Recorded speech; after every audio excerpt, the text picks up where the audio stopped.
할렐루야. 사랑하는 성도 여러분, 오늘도 주님께서 새롭게 선물로 주신 복된 하루가 시작되었습니다. 오늘은 11월 5일 목요일 아침입니다. 오늘 준 하나님의 말씀은 역대하 5장 1절부터 14절, 역대하 5장의 말씀인데요.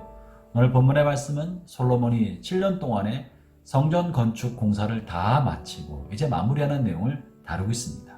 7년 동안의 큰 공사를 다 마쳤습니다. 그리고 아버지 다윗이 마련해 주었던 금과 은과 각종 보석, 그리고 성전에 관련된 기물들, 남은 것들을 성전에 있는 곳간에 다 넣어두었다라고 말하고 있고, 이제 봉헌식을 준비하려 합니다. 여러분, 성전이 다 만들어졌다고 해서, 공사가 다 끝났다고 해서 그것이 성전이 되는 것은 아닙니다. 건축물이 아무리 화려하게 만들어지고 말씀대로 만들어졌다 할지라도 성전을 참으로 성전되게 하는 것은 그 모양과 규모와 형식이 아닙니다. 그것은 바로 하나님의 임재가 그 안에 있는가 여부에 달린 것입니다. 아무리 성전이 모양이 성경대로 그대로 지었다고 할지라도 하나님이 그곳에 거하지 않으신다면, 하나님의 임재가 그곳에 없다면 그것은 성전이라고 볼 수 없을 것입니다. 그래서 오늘 솔로몬은 하나님의 임재를 요청하기 위하여 마지막 과정, 다시 말하면 하나님의 임재를 상징하는 법궤를 모셔오는 일을 하고 있습니다. 그것이 오늘 본문에 다루고 있는 내용인 것입니다. 오늘 본문 이제 11절부터 14절까지를 제가 한번 읽어보겠습니다.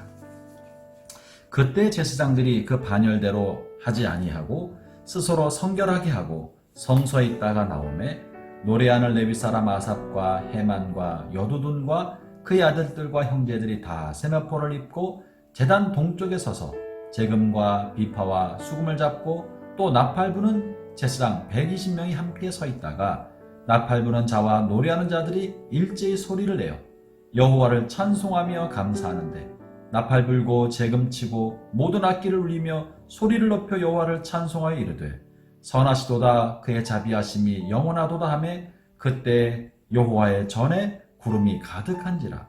제사장들이 그 구름으로 말미암아 능히 서지 못하였으니 이는 여호와의 영광이 하나님의 전에 가득함이었더라.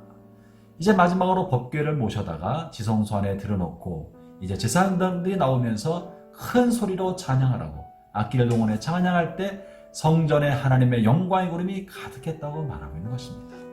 여기 나와 있는 법궤는 그저 하나님의 임재의 상징, 하나님께서 함께 하심의 상징의 기물로서 법궤인 것입니다. 정말 중요한 건 하나님의 임재인 것이죠. 그러면 어떻게 성전에 하나님의 임재가 가득하게 할 수 있겠습니까? 어떻게 하면 우리의 삶에 하나님의 임재가 가득하게 할 수 있겠습니까? 어떻게 하면 우리가 예배를 드릴 때마다 하나님의 영광의 구름이 우리를 덮게 만들고 하나님의 임재가 우리를 덮게 할 수 있겠습니까? 본문에 이분들이 하셨던 모습을 좀 살펴볼 때 먼저 11절에 보면 제사장들이 스스로 성결하게 하고 하나님 앞에 나왔다고 말합니다.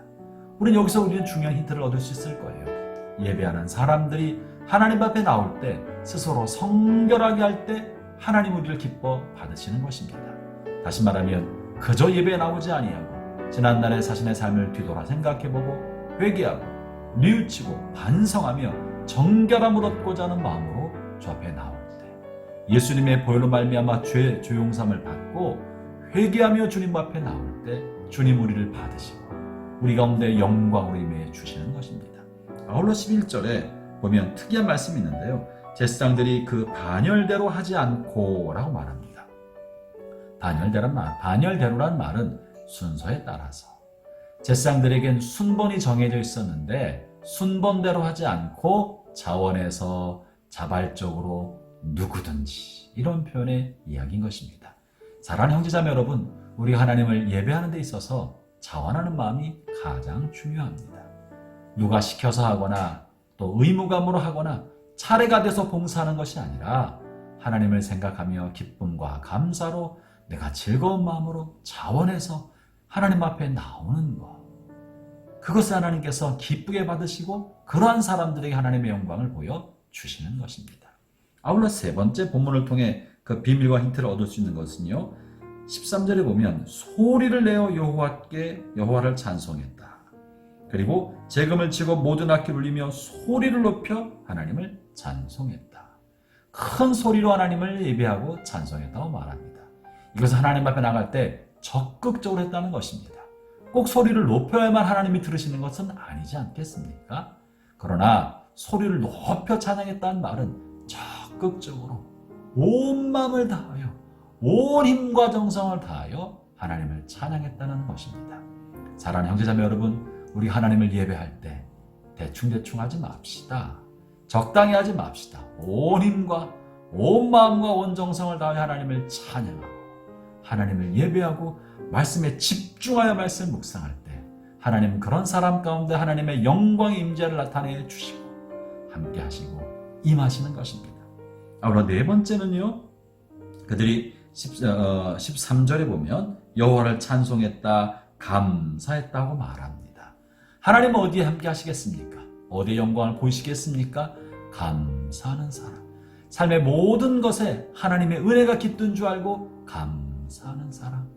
내 삶의 모든 자리가 하나님의 축복의 통로인 줄 알고 하나님이 주신 줄 알고 감사의 제목을 찾아 하나님 앞에 감사하는 사람.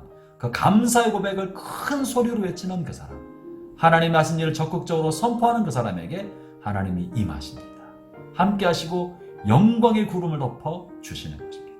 오늘 사랑하는 모든 성도 여러분, 여러분의 삶에 하나님의 영광 임재가 가득하기를 바랍니다. 기도하겠습니다. 하나님 아버지 감사합니다.